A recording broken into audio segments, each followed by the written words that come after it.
বাঙালি পর্যটকদের এখন একটাই ডেস্টিনেশন দীঘা, কারণ আজকে রাত পেরোলেই আগামীকাল জগন্নাথ ধামের উদ্বোধন করবেন রাজ্যের মুখ্যমন্ত্রী মমতা বন্দ্যোপাধ্যায়, এবং তার আগে একেবারে প্রস্তুতি শেষ পর্যায়ে। এবং আজ থেকেই আমরা দেখতে পাচ্ছি বিভিন্ন জায়গা থেকেই কিন্তু পর্যটকরা ভিড় জমাচ্ছে দীঘায়, এবং ইতিমধ্যে রাজ্য সরকারের যারা আধিকারিক রয়েছেন, যারা আমন্ত্রিত অতিথি রয়েছেন, তারা কিন্তু ইতিমধ্যেই দীঘায় এসে পৌঁছেছেন।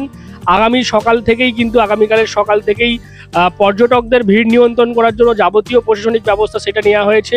যারা আমন্ত্রিত তারাই একমাত্র এই যে জগন্নাথ ধাম সেখানে থাকবেন, তার বাইরে কিন্তু কোনো রকম অবৈধ জমায়েত করতে দেওয়া যাবে না, যার কারণেই প্রশাসনিক যে পদক্ষেপ সেটা দেখা যাচ্ছে বিভিন্ন জায়গায় মোড়ে মোড়ে পুলিশের যে মোতায়েন সেটা লক্ষ্য করা যাচ্ছে। এবং এই যে জগন্নাথ মন্দির, কি কি রয়েছে এই জগন্নাথ মন্দির আপনাদেরকে একবার বলে দিই। এই যে জগন্নাথ মন্দির 24 একর জুড়ে বিস্তৃত জগন্নাথ মন্দির প্রাঙ্গণে সাজানো হয়েছে সুবিশাল লল, এবং 500-এর বেশি নতুন রোপণ করা হয়েছে গাছের চারার। এবং মন্দিরের স্থাপত্য তৈরি হয়েছে ঐতিহ্যবাহী কলিঙ্গ রীতি, এবং যেখানে বৈদিক মন্দিরের নির্মাণ শৈলীর সমস্ত প্রাধান্য বৈশিষ্ট্যকে কিন্তু সংরক্ষিত করা হয়েছে। এবং এই মন্দিরে রয়েছে 4টি প্রবেশদ্বার, একটি হচ্ছে সিংহদুয়ার, ব্যাঘ্রদুয়ার এবং অশ্বদুয়ার, এবং তার পাশাপাশি হস্তি দুয়ার, সঙ্গে অরুণ স্তম্ভ এবং গরুর যে স্তম্ভ স্থাপিত সেটাও কিন্তু রয়েছে। 3 লক্ষ ঘনফুটের বেশি বংশী পাহাড় পুরের গোলাপি যে বেলে পাথর, সেই বেলে পাথর দিয়েই কিন্তু এই বিশাল প্রাঙ্গণের প্রবেশপথ, অর্থাৎ 45 ফুট উঁচু, যার প্রতিটি ইঞ্চিতে কিন্তু ফুটে উঠেছে সুচারু পাথরের নিখুঁত যে শিল্পকলা, সেই শিল্পকলা।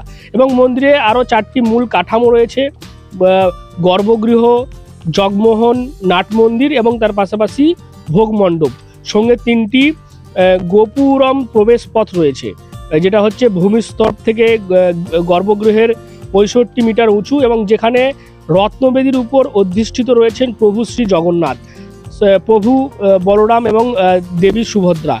এই যে মন্দির, সেই মন্দিরে দেবতার 2টি রান্নাঘরও রয়েছে, দেবতার সামগ্রী সংরক্ষণাগার এবং প্রসাদ বিতরণ কেন্দ্র, এবং সুচারুভাবে পরিকল্পিত বিভিন্ন সেবা কার্যে ব্যবহারযোগ্য ভবনও রয়েছে।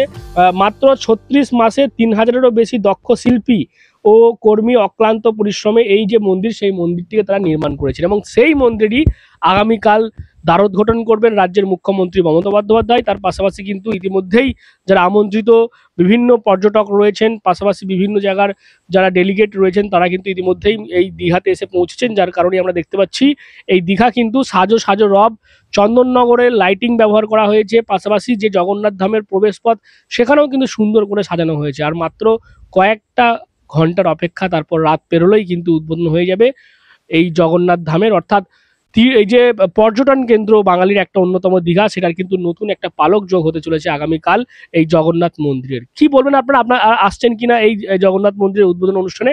অবশ্যই আপনারা কমেন্ট করে জানান কমেন্ট বক্সে। আর এরকম আরো খবর পেতে নজর রাখুন ডিএনএন বাংলায়। ডিএনএন বাংলা, সবার মনে সবার ফোনে।